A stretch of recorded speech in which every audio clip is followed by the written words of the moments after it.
계약서까지 썼습니다. 현장에서 서명도 받았습니다. 그런데 일이 끝나니까 상대방이 이렇게 말을 합니다. 그 돈 저희한테 받으시면 안 되고요. 다른 회사에서 받으세요. 계약서에 서명한 건 본인 회사의 이사인데 돈은 남한테서 받으라는 겁니다. 오늘은 굴삭기 사용료를 떼일 뻔한 장비 대업체 사장님이 채권 가압류를 압박하고 돈을 받아낸 사건을 말씀드리겠습니다. 계약서가 있어도 왜 이런 일이 생기는지, 그리고 이럴 때는 먼저 뭘 해야 되는지 끝까지 보시면 답이 나옵니다. 의뢰인은 건설기계 대업, 쉽게 말해서 굴삭기 임대업을 하시는 분입니다. 업계가 한동안 호황이었고 일감이 끊이지 않으니까 현장에 쉴 새 없이 돌아다녔습니다. 그런데 이 업계는 고질병이 하나가 있는데 일을 다 해놓고 돈을 못 받는 경우가 많다는 것입니다. 의뢰인도 몇 번 대인 적이 있어서 원칙을 하나 세웠습니다. 무조건 계약서를 쓴다. 이번 현장도 그랬습니다. 기존 거래처인 철거업체에서 전화가 왔습니다. 급하니까 바로 좀 와서 해달라. 급하게 투입되어 있는 계약서를 미리 써지는 못했지만 현장에서 준비해간 계약서에 그 회사 이사의 서명을 받았습니다. 작업은 예상보다 길어졌습니다. 연장 작업도 같은 방식으로 이사의 서명을 받고 진행했습니다. 대금은 중간에 한번 정산됐고 나머지 작업이 끝나고 받기로 했는데 여기까지는 아무 문제가 없어 보입니다. 계약서가 있고 서명도 있고 중간 정산까지 됐으니까요. 그런데 작업이 끝나고 나서 잔금이 안 들어왔습니다. 의뢰인이 계약서 사진을 첨부해서 문자를 보냈더니 그 회사 사장이 이렇게 답을 했습니다. 수원 철거 쪽 업체한테 받으세요. 거긴 그쪽 현장입니다. 무슨 소리냐? 나는 당신네 회사 요청받고 들어갔고 현장에 당신네 이사가 있었고 그 이사가 계약서까지 서명했는데 전화로 따져 물었더니 상대방이 논리는 이겁니다. 중간 정산을 그 돈을 우리가 줬습니까? 다른 회사가 줬죠. 원래 그 현장은 다른 회사의 소관이고 우리는 그쪽 소개만 해준 겁니다. 자, 여기서 진짜 쟁점이 드러납니다. 이거는 그냥 단순한 대금 미지급 사건은 아니고 계약 당사자가 누구냐를 다투는 사건이 됩니다. 돈을 안 주는 게 아니라 내가 줄 돈이 아니라 라고 나오는 거죠. 의뢰인이 저를 찾아왔을 때 저는 사건을 이렇게 봤습니다. 계약서가 있으니까 우리한테 유리한 것은 맞습니다. 그런데 변수가 세 가지였습니다. 첫째, 계약서에 대금이 명시되어 있지가 않았습니다. 대금 산출 기준이 없었던 겁니다. 둘째, 서명한 사람이 대표가 아니라 이사였습니다. 셋째, 중간 정산금이 제3자한테서 들어왔습니다. 이 세 가지가 재판에서 어떻게 작용하느냐, 상대방이 실질 사용자는 제3자다라는 주장에 힘을 실어줄 수도 있는 자료들입니다. 뒤집힐 만한 사건은 아니지만 100% 장담할 수 있는 것도 아니었습니다. 그래서 저는 소송을 제기하는 게 아니라 가압류를 먼저 병행하자고 했습니다. 왜냐하면 재판은 길고 판결이 나올 때까지 상대방이 재산을 빼돌리면 이겨도 받지 못합니다.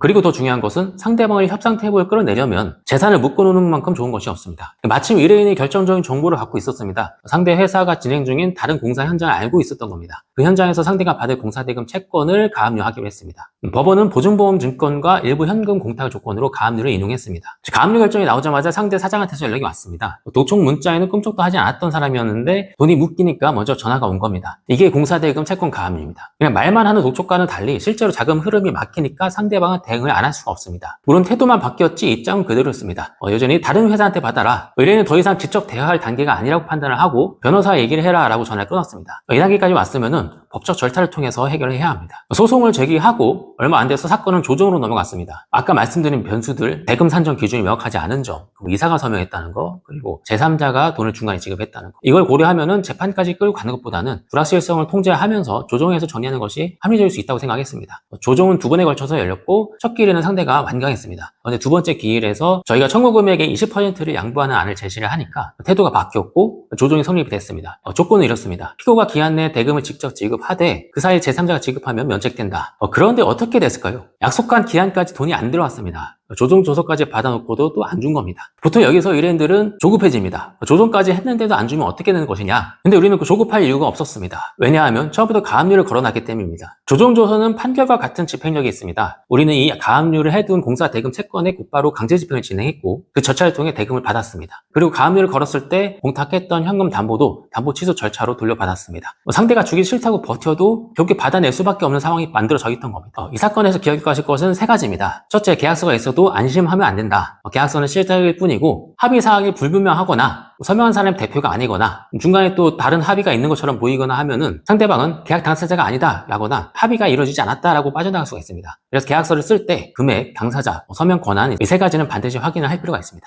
둘째, 소송보다 가압류가 먼저입니다. 법적으로 유리하다는 판단만 믿고 소송부터 걸면 이기고도 못 받는 경우가 생길 수가 있습니다. 상대방의 자금 흐름을 먼저 묶어 놓으면 협상에서도 또 집행에서도 주도권이 넘어옵니다. 이 사건에서는 의뢰인이 상대의 다른 공사 현장을 알고 있었고 그 공사 현장에서 받을 공사 대금을 가압류한 것이 사실상 사건을 결정지었습니다. 셋째, 합의는 지켜지지 않은 것을 전제로 설계해야 합니다. 만약 조정이 성립돼도 상대가 안 지키면 그만일 수 있습니다. 그래서 상대방 이행 여부와 무관하게 집행까지 갈 수 있는 상황을 사건 초기에 만들어 놓은 것이 좋습니다. 돈 문제로 다투는 것을 좋아하는 사람은 없습니다. 저희 의뢰인도 그랬습니다. 하지만 말이 안 통하는 상대를 만났을 때는 방법은 하나입니다. 법으로 상황을 유리하게 몰고 가는 것. 그것은 빠를수록 좋습니다. 받아야 할 돈이 있는 상대가 말을 바꾸고 있다면 시간 끌지 마시고 전문가와 상의를 하시기 바랍니다. 지금까지 정의는 변호사였습니다. 시청해주셔서 감사합니다.